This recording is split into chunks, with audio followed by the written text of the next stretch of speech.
है, क्योंकि जो PIL है उसमें ये इस चीज का जिक्र हुआ है कि वहाँ पर शिव टेम्पल था।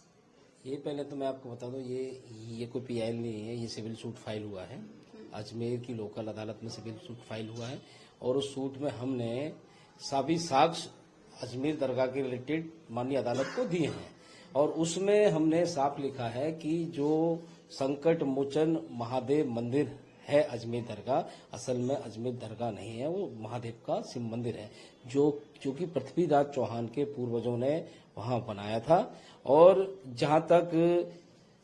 तक चिश्ती साहब की सच्चाई की बात है, आपको पता है मोहम्मद गौरी के साथ वो आए थे भारत और उसके बाद उससे पहले वो जो अजमेर है वो अजय मेरू के नाम से जाना जाता है और वहां पे पृथ्वीराज चौहान का जन्म वहीं हुआ था, वो जन्म स्थली है उनकी।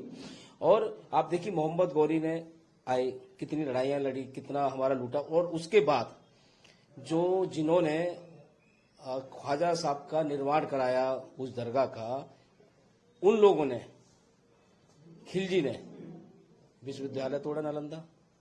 और वहां पे एक 2.5 दिन का झोपड़ा है जो 2.5 दिन में मस्जिद बना दी गई, एक वो तैयार किया और वहां पे संस्कृत विद्यालय था वो तोड़ के बना लिया। उसी प्रकार से आप सारा देखिए, ज्ञान वापी देखिए, मथुरा और काशी देखिए कि शिव मंदिरों को तोड़ के वहां पे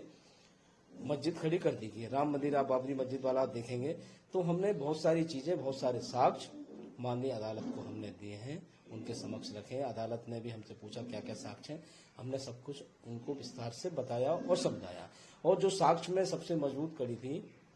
वो हरबिलास शारदा, जो कि म्युनिसिपालिटी के चीफ कमिश्नर है अंग्रेजी सरकार में और बाद में राजस्थान के सिविल जज भी रहे और उसके बाद वो अंग्रेजों की ब्रिटिश काउंसिल में एक महत्वपूर्ण कमेटी होती थी उसके सदस्य रहे हैं। तो उनकी बात में बहुत गंभीरता है, उन्होंने विस्तार से अजमेर दरगाह के बारे में बहुत कुछ लिखा है। वहाँ एक बुलंद दरवाजा है, वो बुलंद दरवाजे पे आप हिंदू कलाकृति, हिंदू नक्काशी और हिंदू संस्कृति ही दर्शाती है, जो कि इस्लामिक पद्धति नहीं है। और जब आप दरगाह जाएंगे तो दरगाह में जो ऊपर का जो स्ट्रक्चर है जो बना हुआ है वो तोड़े हुए मंदिरों, जैन मंदिर और शिव मंदिर के अवशेषों से वो खड़ा किया है। और उसके साथ साथ ही वहाँ झालरा कहते हैं, जो झरना जैसे बोलते हैं, जहां भी शिव मंदिर होता है, शिवलिंग होता है, वहां पानी जरूर होता है, आप कहीं पे भी देखेंगे। तो वहाँ बहुत बड़ा झरना था, पहाड़ों के बीच है, अब दरगाह आप देखोगे तो वो वहां शिव मंदिर ही था पहाड़ों के बीच में, उसको तोड़ के वहां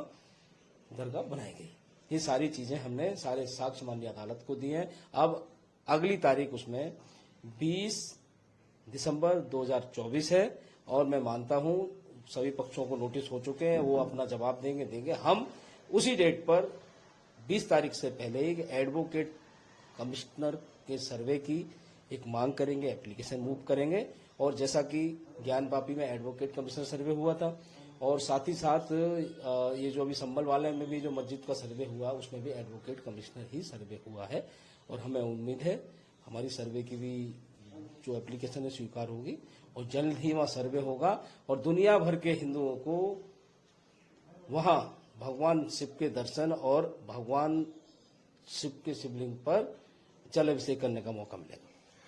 विष्णु जी, क्या वजह रही जो आपने इस पर पूरा काम करना शुरू किया और लगभग कितना समय लगा ये पूरा रिसर्च करने में? ऐसा है, हम तो ये लंबे समय से काम कर रहे हैं। ज्ञान वापी में भी मेरी एक पटिशन है और जो ईदगाह मथुरा है उसमें भी जो चल रहा है उसमें भी मेरी पटिशन पर सर्वे के आदेश हुए हैं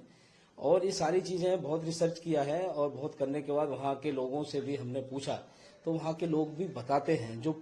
बूढ़े लोग हैं, अभी भी 60-70 साल के, वो बोलते आ रहे हैं कि जब हम छोटे थे तो हम दरगाह जाते थे पिताजी के कंधे पे बैठ के, तो वहाँ नीचे तहखाना है, उस तहखाने में भगवान शिव का शिवलिंग हुआ करता था और ऊपर मटके से पानी टपकता था। और एक सच्चाई और भी है कि वहाँ काफी समय तक, आज से 50 साल पहले तक, वहाँ पे एक पुजारी वहाँ पूजा करता था नियमित और उसे गुजारा भत्ता भी दिया जाता था। अब उसका क्या हुआ था पता कुछ नहीं, हम ऐसे साक्ष्य भी बहुत सारे खोज रहे हैं। और तो ये जो आज खुशी का मौका है कि केस हमारा एडमिट हुआ, याचिका स्वीकार हुई है और अब जल्द ही सर्वे होगा।